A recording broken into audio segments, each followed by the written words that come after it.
What's going on, guys? It's your boy ASG15, and today we've got ourselves another Carolina Dynasty game to play. We'll be taking on the Hoosiers here at home. The Tar Heels are 1-0, ranked 15th in the nation. Story for the week is protecting home turf.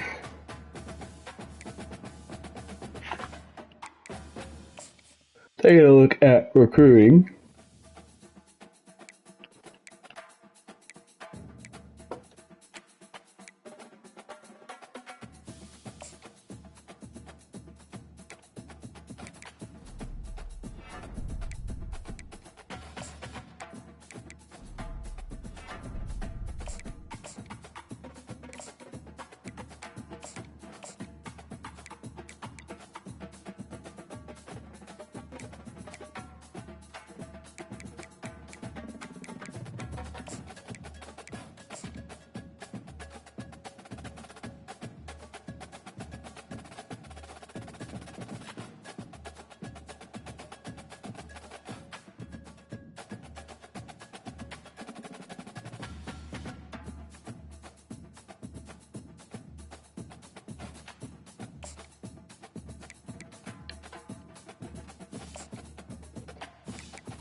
We're going to go ahead and jump right on into the game.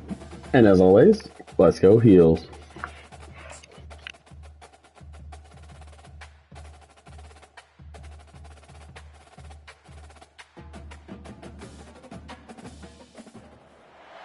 In Chapel Hill, they love to say if the good Lord's not a Tar Heel, why did he make the sky Carolina blue? Glad to have you with us. Kenan Stadium in Chapel Thrill and home to the North Carolina Tar Heels. We have a ranked versus unranked battle coming up here. You know how chaos can ensue if they start smelling an upset. As we'll see a squad from the Big Ten, the Indiana Hoosiers, taking on the 15th ranked team in the land, the North Carolina Tar Heels. For EA Sports College Football, Reese Davis with you alongside David Pollack and Jesse Palmer. And guys, can't wait to get this one started. The Tar Heels will kick it away to start us off.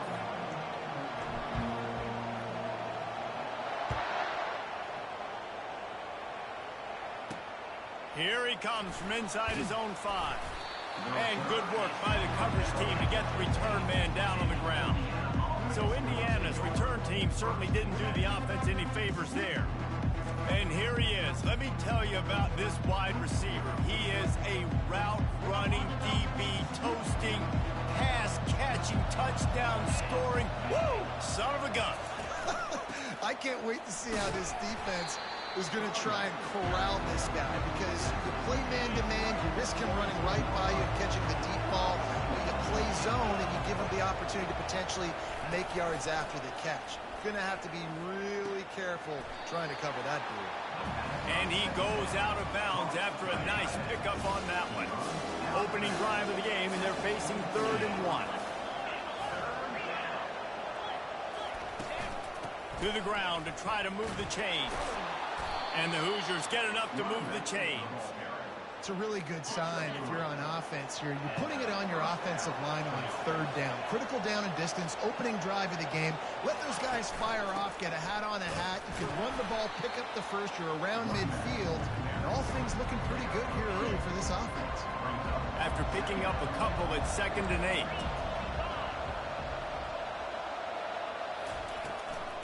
It's a draw. Cross the 30 to the 35, and that's a gain of 6. And oftentimes running backs love drop plays because there's less traffic in front of them. The offensive line is selling pass, the quarterback's selling pass. They don't get the handoff until the very last possible second. So the D-line's rushed away upfield, and now it's so much easier for these backs to find their holes and pick their lanes. Got his man quickly. They make the stop, but the sweet throwing catch is plenty to give them a first down. The Hoosiers are flying down the field. To the air, it's Cherry. Takes the easy completion. At the 35, he's loose. Oh, look out, there he goes. And he ran away from the crowd, and he'll take it in. Touchdown, Hoosiers! You want to talk about a great way to start the game and set the tone early. It's so nice to have a quarterback just get himself into the game and get himself established. You make a couple throws, you lead your offense down the field, you score right off the bat. Could not have been a better start for that QB. And he's got the extra point, and it's 7-0 to start this one. About to kick it away after scoring the touchdown. 7, North Carolina. 0. Not going to risk a return here. He'll make the fair catch. So North Carolina's offense will take the field for the first time. And they seem to believe that they can take big plays away at man coverage by just locking him up in this matchup, David. And it's hard to lock down a great wide receiver, but a great defensive back versus a great wide receiver, we got a showdown. Yeah, let's be honest, David. Most defenses don't have a dude like that at cornerback that could do that in a game like this. But this matchup is unique, and it's going to really determine the outcome of the game. Give to the running back. Out across the 30 mark, down at the 35 after the 10-yard gain. Ball is at the 35. It's 1st and 10.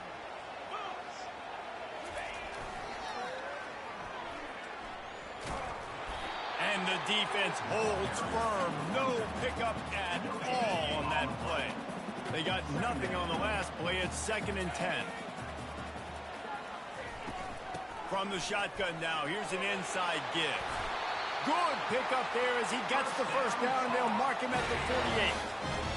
That has got to be demoralizing if you're on defense because they just ran the ball right up the middle, down your throats, and they gashed you. And they picked up 9 on first down. It'll bring up 2nd and short. One of the offshoots of expansion, particularly in the Big Ten, was how viable could the ACC remain, and it just sort of ramps up the stakes when they meet on the field. Yeah, I think all of this conference realignment, all the money talk, the loss of rivalries, but it's the haves and the have-nots. And let's be honest, the SEC and the Big Ten are the big two gorillas, right? Anytime you can make a statement and dent these two big powerhouse conferences, they'll do it. I think the ACC, too, is going to play with a chip on his shoulder. Back in conference realignment, it was the best 4 programs from the Pac-12, but all chose the Big Ten and not the ACC, so this one will be interesting. Off the play fake on first down. Pulls it in. It's Hamilton. And just a short and safe pass play. They pick up a few. Trying to get a rhythm in the passing game. Now on 2nd down. They'll give it to the back. Had to work to pick up 3 down to the 33-yard line. Clock strikes 0 here in the quarter, and Indiana is on top. We've put 1 in the books. Let's have a look at our game summary. 7, North Carolina. 0. Now to see if these guys can get back in the game in the 2nd quarter. They've changed ends of the field, now facing 3rd down as they go back to work. Looking for space, it's Hamilton. He powers his way ahead, gets 3, but they're still looking at 4th and 2. No hesitation at all. The offense stays on the field. They'll go for it. Running for it on 4th down. They stop him short of the marker, and they'll turn it over on downs. On 1st down, here comes this offense.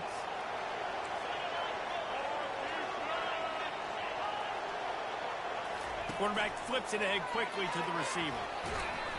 They pick up half of it. It'll be 2nd and 5. And these little touch passes, man, they're just the easiest completions ever for quarterbacks. Palmer, I bet you would have loved being able to just flip it forward. That counts as to your completion percentage, which is good.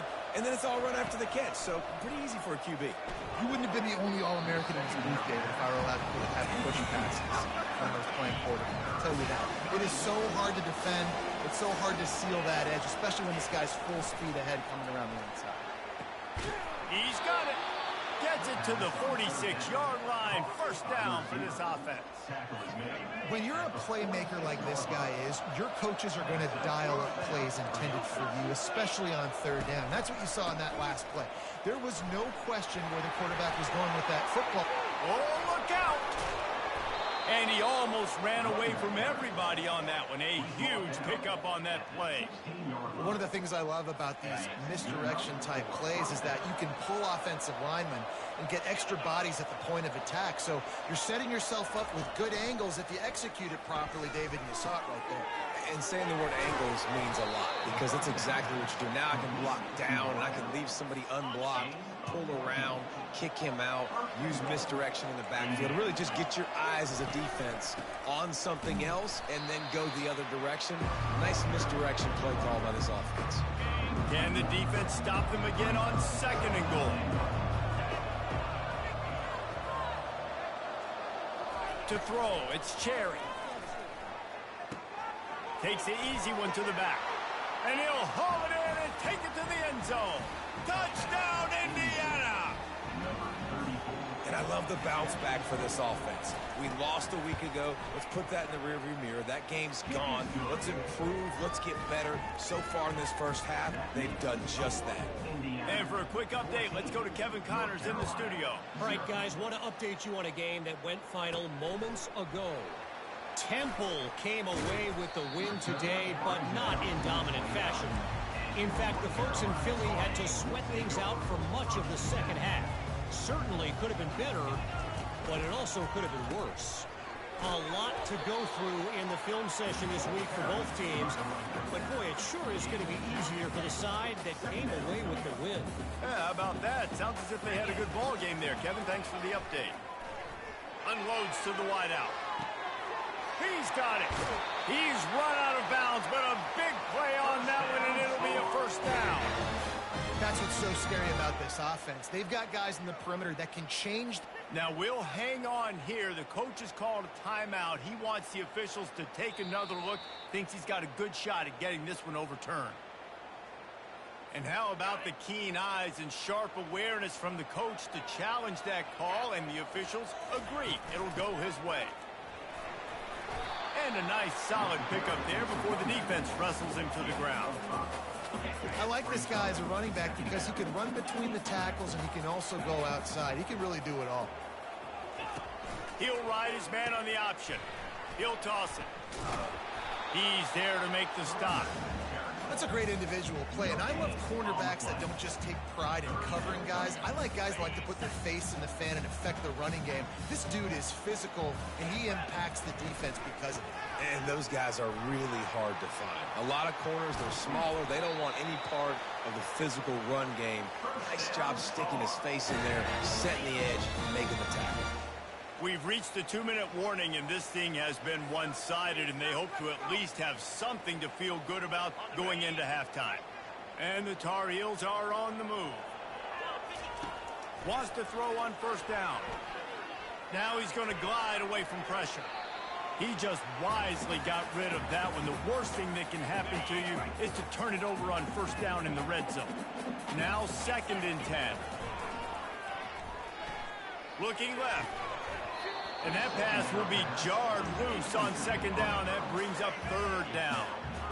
They line up, and it is a long way to the sticks from here. To the air, it's Harold. They're trying to get to it. And boy, is he close to that first down, maybe just a couple of inches short. The defense going to stop the clock with a timeout. They want to make sure they have everybody on the same page. Here we go with the run on 4th down. So close to that end zone. He could almost taste it, but it'll be 1st and goal for this offense. A fresh set of downs after that 4th down conversion, but still the up-tempo as they get to the line quickly. He works his way ever closer all the way down to the 1-yard line.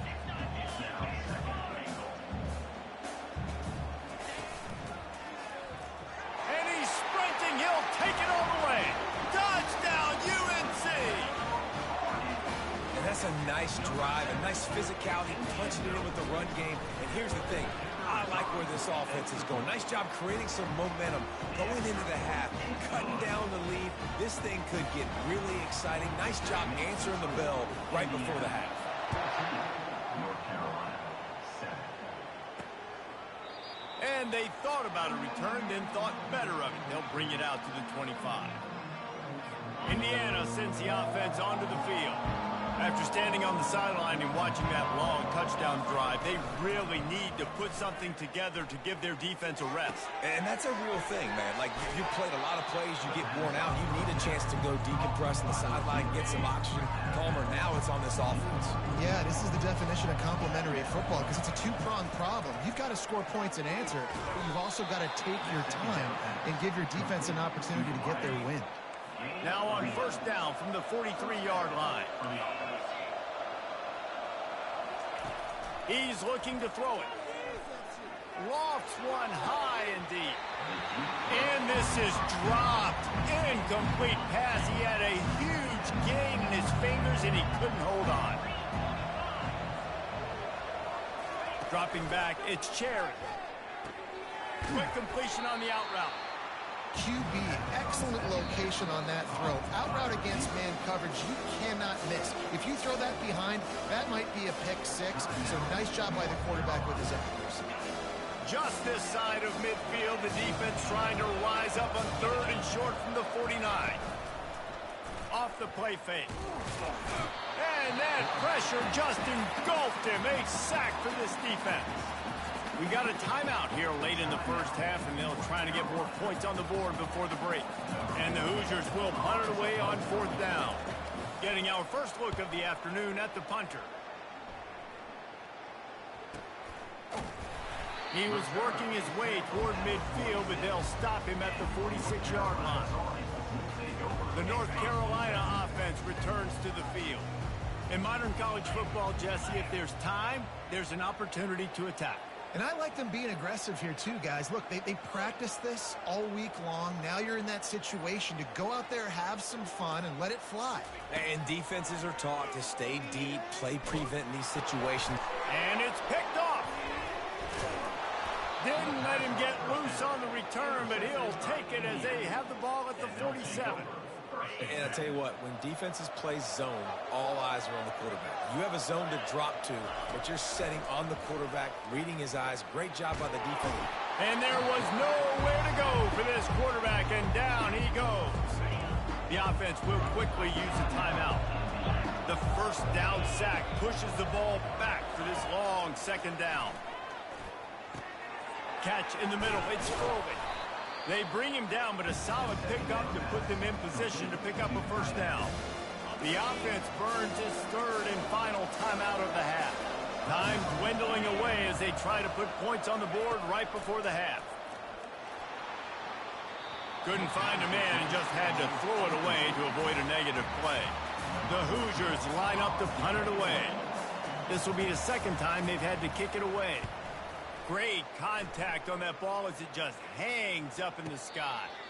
No return coming here as he signals for the fair catch and makes it right around the 30-yard line. Just enough time for one final play in this half. Looking to go up top on first down. Stands in and takes the hit. It's incomplete, and they tried to get one on the board before the break and couldn't quite make the connection. That's going to wrap up the first half here, and now we join Kevin with the halftime update. Thanks, guys. What a scene there in Chapel Hill. What a fine performance we've seen. And I get it. A lot of coaches will say the difference between winning and losing comes down to stopping big plays and getting big plays. But if you ask me, it's more about how good you are on 3rd down and how efficient you are in keeping drives alive. Those two stats can help you break the will of even the best defenses and help you come out on top.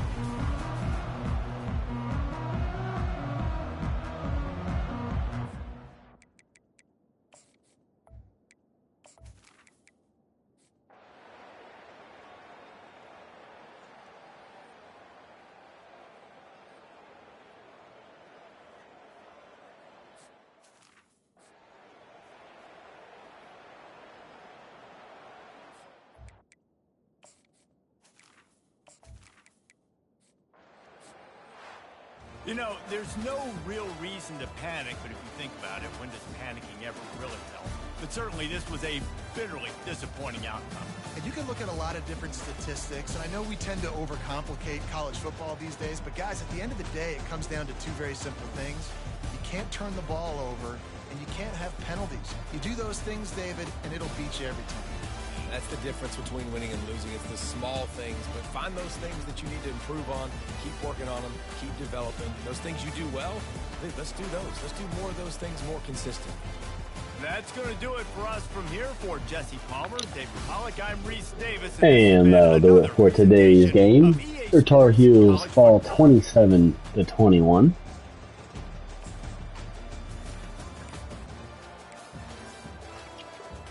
.85 passing yards with about 149 rushing yards.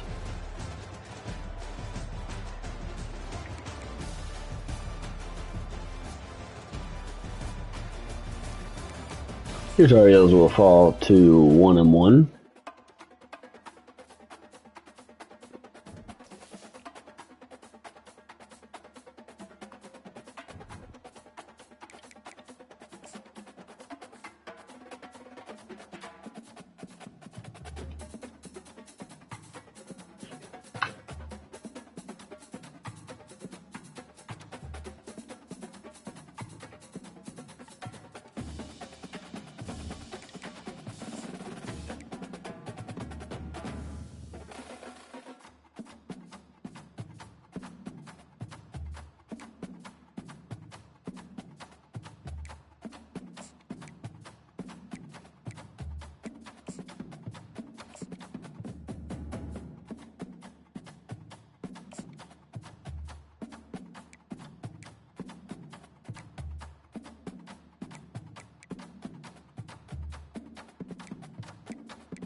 Alrighty, taking a last look here at recruiting.